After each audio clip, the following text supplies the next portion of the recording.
Dollar. Dirt and money, no soul. Had to go and get it, ain't no time to kick it. Got a stack of flip for my foes. Dollar.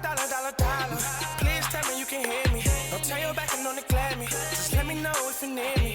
Dollar. Let me watch out for my partners. Keep my money long, get my team strong. Let me run away from my problems. Yep, what's good, original crew, man? We're back today, man. We got a new Watch Mojo. 10 terrifying crimes of 2024. What's the terrifying crimes that you can remember? Like, 2024 feels like a blur. Yeah, I said that the other day. Crazy, bro.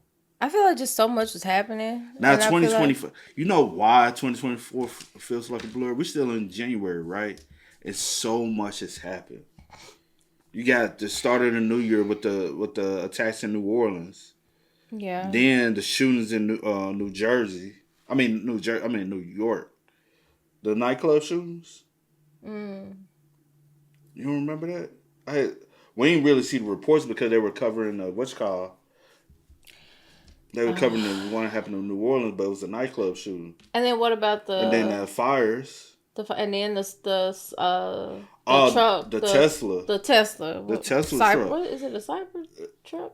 What is it called? Cyber truck. Yeah. Yeah. Anyway, but yeah, that. And it's just like what, the third week? No, yeah, technically the third week of January. Yeah. It's so much already. And I'm pretty sure some other stuff that I haven't even. It's gonna be a wild year. Yeah. You come in with a bang like that. But for the most part, the most terrifying crime I think is fresh. A lot of people's mind they can just really go to when it pertains to 2024 was the CEO thing. That's one of the most shocking. And I guess because like you never would have like really thought something like that would go down the way it did. But and it's just so weird because he was just walking early in the morning, and I'm like, bro, you ain't looking around, you ain't checking your surroundings, you just casually walking. But hey, with that being said, before we get into it, make sure you check out the links in the description box down below. You already know where to go. If you want the first part, you gotta do it. Check out down below. Also, if you enjoy today's visuals, like it in with a thumbs up. But hey, man, let's get into it. Let's check it out. Let's see what's about. You ready? Let's go. It was a packed courtroom, which included religious leaders and advocates calling for a safer subway system after this crime shocked the city. Welcome to Watch Mojo. And today we're breaking down the... That was in 2024. That's what says just so much. That happened, what, December? What's up, Rebecca? We'll see. Is that... Because I can't remember. Oh, wow. I forgot the situation happened with that lady. Darkest, most disturbing crimes to have taken place in 2024. Given the extremely sensitive nature of the events to follow, viewer discretion is strongly advised. All I have heard is that they were a very reclusive family and they didn't really talk to people, so people that live around them don't really know them. The Easter Sunday heist. We are also following developing news involving a money mystery in the San Fernando Valley. Authorities are trying to track down the thieves who stole tens of millions of dollars in cash from a business on Easter Sunday. KTLA 5's Karina Winter live in Sylmar with more on how all... I need to track them down too. Let me get a cut. Tens of millions of dollars. Did you hear about this? No, let me drive the boat. That's why... You don't take nothing serious. You said that's why what though? That's why I said it's just so much that happened that you don't even come across or that you haven't even heard of. Because it's like, it may not have gotten as much coverage. So it's a lot of stuff on here that I may not even be aware of. I ain't know nothing about no Easter nothing, but please. I'm looking for you too. Hey, come here, look. We all could need, cousin. Hey, you miss all the shots you don't take. Okay. All this went down. This Los Angeles robbery, which took place in the early hours of March 31st, reads like something out of a Hollywood heist movie like Heat or Ambulance. However, it was anything but. Thankfully, no one was injured or killed, but the burglar's haul of $20 million joins the exclusive but disreputable club of biggest ever heists carried out on American soil. This may have been the area those thieves actually walked through to get onto the property. It's a lot more remote here. It's actually right up next to a mobile home park. And take a look off into the distance. That's the hole that they entered through. A short time ago, we saw workers out here patching that spot. The subject of the theft was a Garda World facility in Sylmar, the northernmost city in LA County, located in the San Fernando Valley. Authorities later determined that the thieves entered through the roof and managed to avoid triggering any alarms. If nothing else, the that's an inside job. Baby, that's an inside job. Perpetrators were extremely careful about covering their tracks. As of 2025, the crime remains unsolved. They will try to determine who had access to the facility, who was aware of the schedule. Because you don't quit. Even if you do a job like that, you don't quit. You keep the job for a couple months and then be like, hey, I found me another source of income. I'm gone. You don't quit. Yeah, it's somebody who recently been fired. Yeah, true. Because it still has to be somebody who recently been fired. Because if I've been fired for 6 months, things might have changed. But then things change rapidly at companies. So 6 months, I might know the facility, but they might have changed some things. So is he somebody who recently was fired or left the company? Or somebody who's still at the company, but they probably still working there right now, but they ain't letting nothing be known. They're just moving casual. They getting ready to quit. That's a slick ass. Woo! That knew the money would be in the facility and how long it would be. What you said? The security around the facility and how much time they would have to be able to gain access and be able to move that large amount of money. Tuskegee University. In response to the shooting, Tuskegee's president says a new head of security is already on the job, although he did not give any details. We also learned today Tuskegee is no longer an open campus. Students, faculty, and staff will be required from now on to show ID. As devastating and destructive as they continue to be. Well, no. I was finna say Lane College. That wasn't an open campus. Cause when we was just kicking it up there, we had to run from security. Cause where y'all IDs at? Where y'all IDs? But I feel like my college that I went to was possibly an open campus because anybody can roam there and security come around. They ain't asking for no IDs. They just chilling. But how many people or security do you have to have on staff to be able to monitor every corner of the campus? Like, are we just like to go into like certain build? Like you just have somebody at each build? Like, what do that mean? So like, what I was trying to reference as far as my experience, like when we used to go hang out at Lane. Yeah. If they caught you loitering in groups, like you just grouped up, the security would come like, hey, can I see everybody IDs? We ain't got IDs, so we can't be on this property. But say, for instance, the college I graduated from, if you get caught loitering, they ain't tripping. We hang around 24/7. Right, I get all of that. Bitch, we were open campus as well. I get all of that. But I'm saying, I could be by myself. That person, they was by themselves, right, when the incident, I don't know. like the actual suspect. I never heard of it. Oh, if this is what I'm thinking about, I don't even know if this is the same thing. It's just so much be happening. But I get what you're saying. How can you truly check and verify that each student is a student? Each person is a student. Each adult, well, everybody's adults, but like each like staff, somebody that would be considered is an actual staff member. Like I'm just like wondering. Yeah, it's hard to identify people like that, but I guess if I have to look into it. But I'm pretty sure they have things set in place to be able to. They got much security though. Yeah, you know they don't. Yeah. There still exists confusion and confoundment as to what to do about mass shootings in the United States. Tragically and predictably, incidents such as these will appear more than once in our video today. Case in point, the November Tuskegee University shooting, in which one person died and 16 more were injured. It's always, that you're going to leave Tuskegee knowing that you had a good time. Tay says she is still in shock after witnessing a shooting on campus Sunday morning. She still has a scrape on her knee where she tried to escape the chaos. What should have been a joyful celebration was cut short in an instant. Yeah, the shooting occurred as Tuskegee's... You said what? I said it was during their homecoming. Oh. Oh, y'all really can't control nothing. Homecoming? Homecoming, nope. That's open campus or not, you're not controlling a goddamn thing when it comes down to homecoming. It's too free roam. Yeah. Alumni, family members. It's too much. A lot of stuff do go down during homecoming. especially at these HBCU homecomings. You know what I'm saying? Mm-hmm. It's too much. Everybody want to be on some turn up. Everybody flowing from this college to from this college, that college. And then you got family members who want to go here. You got alumni coming in by the dozens. Like this was a year, like with TSU incident with gun violence happened. They caught those during homecoming. Yeah, I seen it. They did. Yeah, they did. Everyone I know they had. Did they get the? They caught several of them. Yeah. I don't know about everyone. I know they were still looking for like one or two. Yeah, something like that. Yeah. And then Lane College, they homecoming got shot up. And somebody lost their life. One girl was killed, and I think 10 other injured. That's sad. Was it a girl or boy? I think it was a girl. I think it was a girl. Yeah.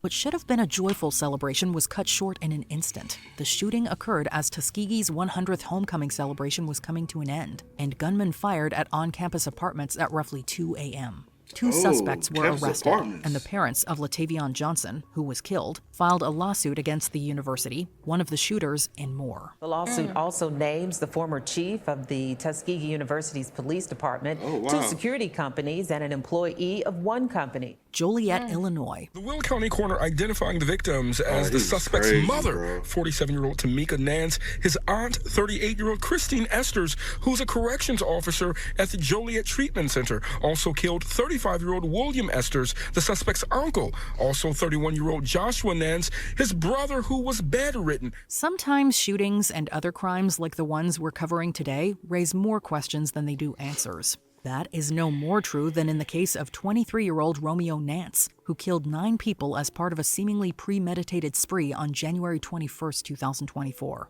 For reasons that law enforcement officials are still unable to ascertain, it became clear that all but one of Nance's victims was related to him.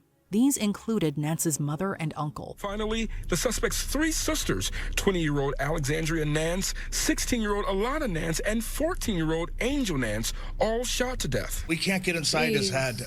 We just don't have any clue as to why he did what he did. Fitting into a common pattern for incidents such as these, the perpetrator took his own life the day after when approached by police officers.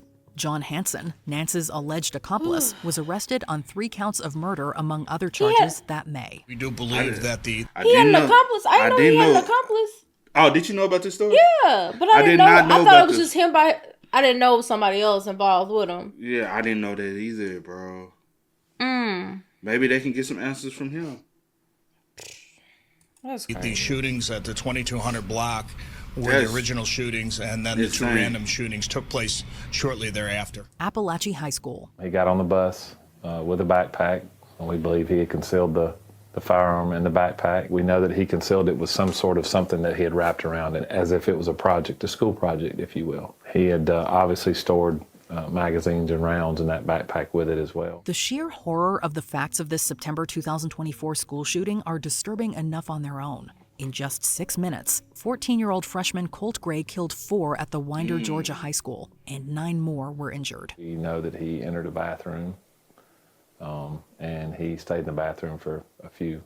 He took his backpack with him? Mm-hmm. Which is not unusual for a student to do. If you go up front, classes were not far off from changing at that point. The details that emerged in the wake of the shooting were nearly just as disturbing. Not only did Gray have a documented history of making violent threats online, he also had a preternatural obsession with other mass shooters. But his father, Colin Gray, was accused of having purchased the murder weapon for his son as a Christmas gift. And I be saying, you remember about this? Yeah. At first, I was like, but then I remember, yeah. And I was glad that father was charged too, because that is a good thing. We starting to not only charge the kids, but also starting to hold the parents accountable for their kids' actions, especially when they're a minor. And you've been warned to keep an eye on your son, and you go ahead and buy him a gun and teach him how to use it. Like you training the killer. Yeah. But damn, I was going somewhere else with it. It may come back to you. Freak. I can't. It was there. Then it said it would come and say, you thought.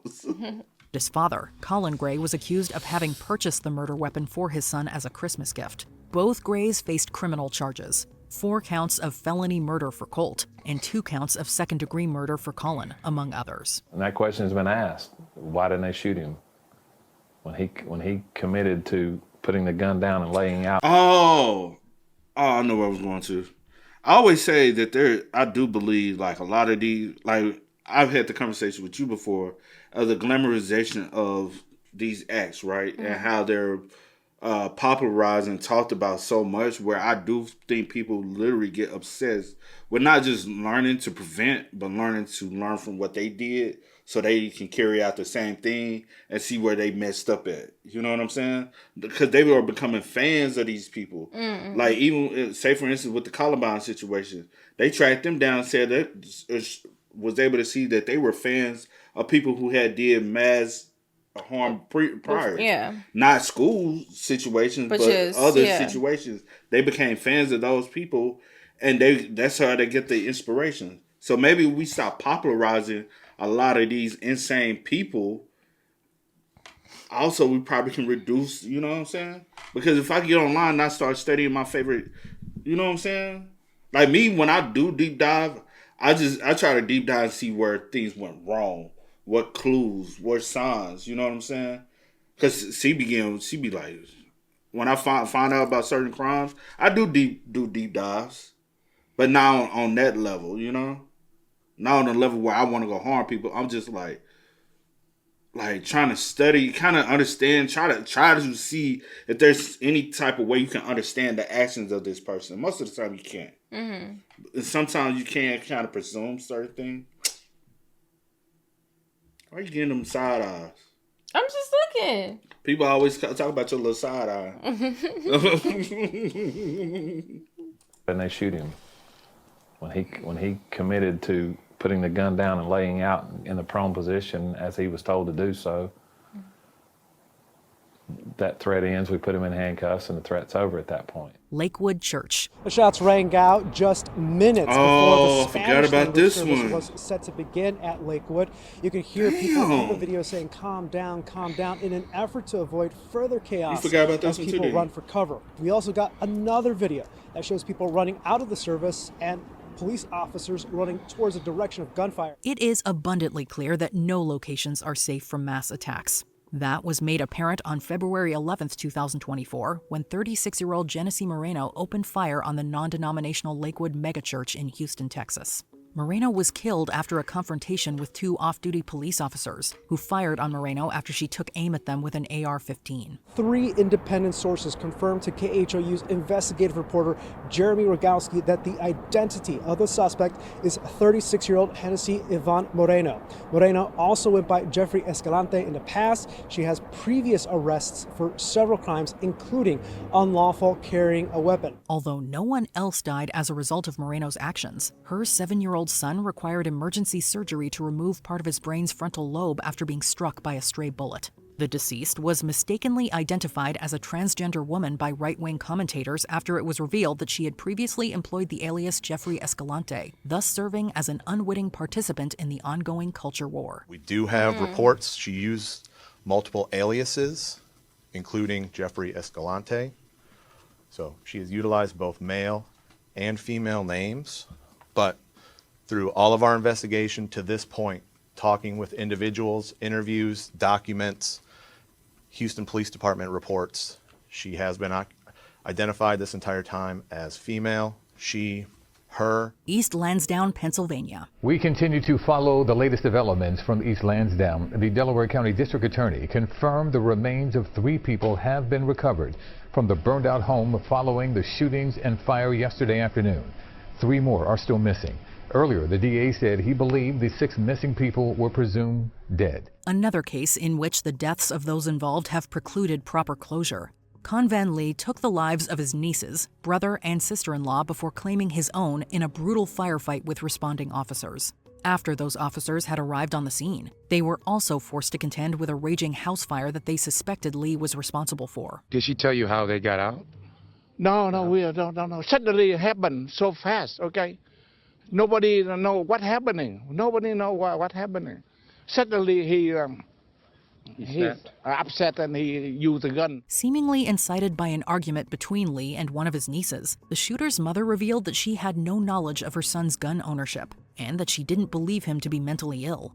As such, it's unlikely that the surviving members of the family will be able to answer their many questions. And Lee also told me that the family moved here from Vietnam over 40 years ago and has been here in East Lansdowne ever since. She also says her son, Con Lee, was 44 years old, recently divorced and out of work. She also says he had no history. They go to triggers. Yeah. Recently divorced, out of work. Out of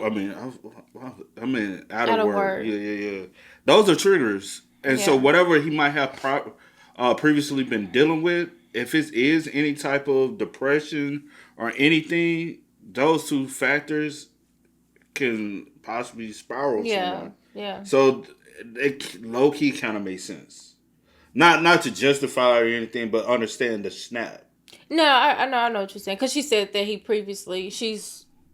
from her understanding, he previously didn't have any, like, mental illness or anything like that. So, but like you said, that's where it stems from. Possibly. Possibly. Of mental illness. The Kansas City Parade. A mass shooting at the Kansas City Super Bowl victory parade has left one person dead and nearly 24 people with gunshot wounds. As we've seen on our list today, revelry and celebration can quickly turn into panic, fear, and chaos. In this case, the setting was a Super Bowl victory parade for the victorious Kansas City Chiefs football team, having triumphed over the San Francisco 49ers. Shots rang out in the middle of the afternoon, in a crowd estimated to consist of 1 million participants, no less. We just heard this big, loud bang, and everyone was just told to get down on the ground and get close, so I grabbed my son and we got close to the fence. Ultimately, 23 people were shot, with one of them, local radio DJ Lisa Lopez Galvan, dying at the scene. 2 juvenile suspects were charged, and that March, 3 adults also faced charges. The source of the shooting appeared to result from an interpersonal dispute between those involved, as explained. I think I did hear something about this, but it was very vague, and I didn't hear any follow-up detail. I think I have heard something about this. Explained by the Kansas City Chief of Police. We have had 12 patients that we have treated, 11 of which are children with 9 gunshot wounds. None of those patients, all of those patients we expect to have a full recovery. The death of Laken Riley. The murder case that became a flashpoint in the debate over immigration and border security in this country. A migrant in this country illegally, now on trial in the death of 22-year-old Georgia nursing student Laken Riley. And what the prosecution revealed today. It is undeniable that the end of 22-year-old Augusta University nursing student Laken Riley is the stuff of nightmares. While jogging on the University of Georgia campus in Athens, Georgia, Riley was murdered by undocumented immigrant Jose Antonio Ibarra of Venezuela. While Ibarra was found guilty of all 10 charges against him and sentenced to life in prison without parole, Riley's killing sparked a... Why the hell they just be sitting in the courtroom with headphones on and shit? Like they can't hear the judge already. So they put on... Man, what the hell is your client listening to? Because I know he ain't listening to the case. Because he said...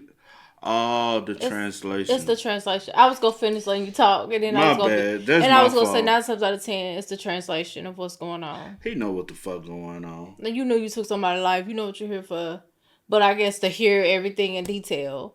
Yeah. But that whole situation like scared the crap out of me because like it could have been any. You know what I'm saying? I think like, it still does. It still does. Like, yeah, you know me. Yeah so.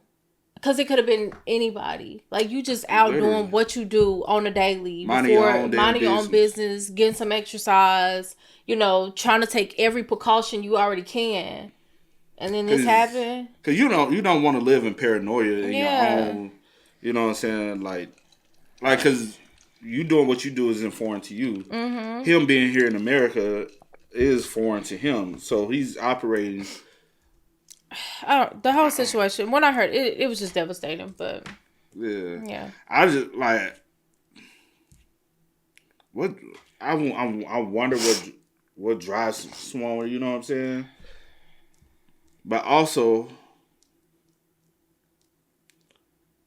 after the conviction, does he do time here or y'all just pack his ass up and send him back there? I do wonder like how that works. Because another thing I'm thinking, if you pack him up, send him back there, it's a possibility he comes back. Yeah. He's already undocumented. Yeah. He'll come back even more. I'm gonna have to look and see. Like, Cause now, if they don't mention it anyway. Now he's an inmate, and taxpayers' dollars are going to, say for instance, he gets life in jail. Now we got to pay for his ass already. Yeah. Of all 10 charges against him and sentenced to life in prison without parole, Riley's killing sparked a conservative media firestorm that criticized President Joe Biden for his handling of illegal immigration and the Mexico-U.S. border. Subsequently, January 7, 2025 saw the passing of the Congressional Laken Riley Act, which would mandate such immigrants detained by the federal government if convicted of certain crimes. The bill passed the House 216 to 48.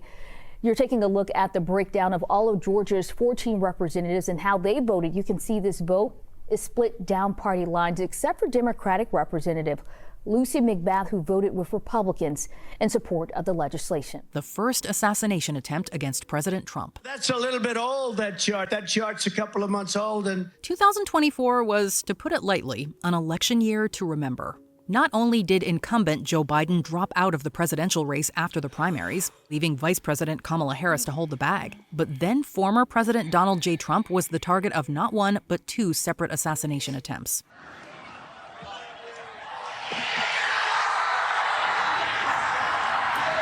While the second didn't end up firing a shot, 20-year-old Thomas Crooks successfully clipped Trump's ear before being killed seconds later by the Secret Service. While the attempt was scary in itself, even more troubling is how little information exists about Crooks's decision to kill Trump. Any evidence that does exist has been found to be contradictory and largely unhelpful in understanding Crooks's psyche and motive. Based on the way he dressed, I mean, you know how kids are nowadays. If you don't fit in with the clique, they're gonna come after you. And that's kind of like how he was. Like, he would sit by himself, play games on his computer. Before we continue, be sure. Basically, he was bullied.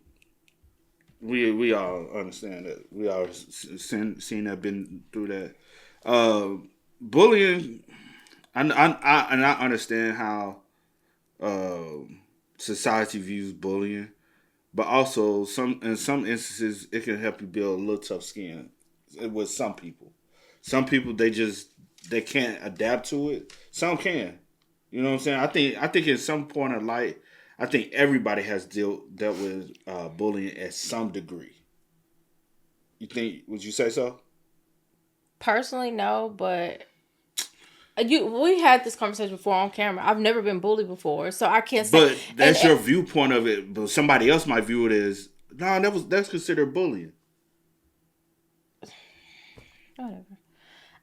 I'm just saying that's true though. But what you said something about adapting to it. You shouldn't have to though. You shouldn't have to adapt to being mistreated or whatever the case may be. But we all been talked about at some point, mistreated in some shape, form, or fashion is what I'm saying. Yeah, I know and that. And that's all categorized as bullying. Okay. It's just at different levels. No, I agree with that. I just say you shouldn't have to adapt to it is what I said. Go into your settings and switch on notifications. The death of Debrina Kawam. The man accused of setting a woman on fire on a subway train faced a judge in a Brooklyn criminal court today. After a grand jury indicted him on multiple counts, including murder and arson. Occurring just ahead of the new year, this December 22nd killing is tragically notable. Not just for the location in which it took place, but for the disturbing manner in which it was carried out. While sleeping on the F train of the New York City subway, 57-year-old Debrina Kawam was set on fire by undocumented Guatemalan immigrant Sebastian Zapeta Khalil. So the family is going through a tough time. They are not known to be in the public eye. They don't like to be in the public eye. She was loved. She was not by herself. Even in that moment, she may have looked by herself. But there is a family who mourned her loss, who loved her. Kawam died instantly from her injuries, and Zapeta Khalil was arrested at Herald Square Station.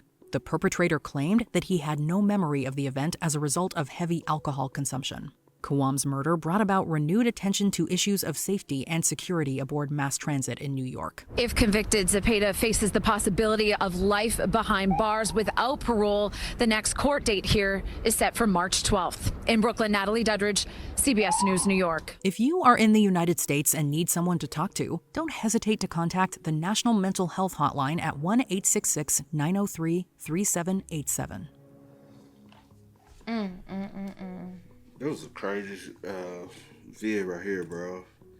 Just all the things that has happened, And they ain't and even cover. more. They ain't even cover hat. I feel like like to cover just every little everything. Yeah. It'll be so much. Just so much happen. Yeah. It's sad though. It's literally something every day.